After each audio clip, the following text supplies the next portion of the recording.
एक छोटे से गांव में रामू नाम का एक गरीब कुम्हार रहता था।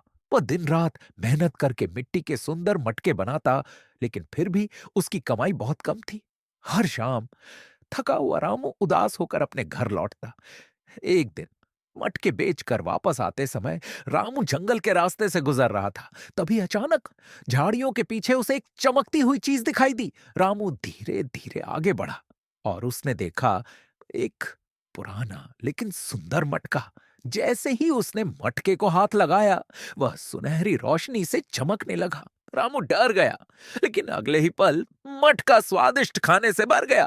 रामू खुशी से मटका घर ले आया।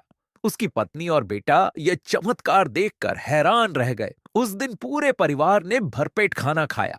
धीरे धीरे जादुई मटके की खबर पूरे गांव में फैल गई। यह बात गांव के लालची जमींदार तक भी पहुंच गई। उसने सोचा, अगर यह मटका मुझे मिल जाए तो मैं और भी अमीर बन जाऊंगा। उस रात जमींदार चुपके से रामू के घर पहुंचा और जादुई मटका चुरा लिया।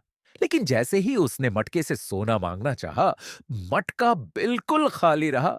अचानक मटका जोर से कांपने लगा और धड़ाम वह 1000 टुकड़ों में टूट गया। जमींदार डर से कांपने लगा।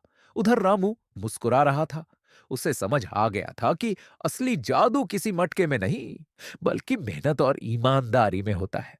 उस दिन के बाद रामू ने फिर से मेहनत करना शुरू किया और धीरे धीरे उसकी जिंदगी खुशियों से भर गई।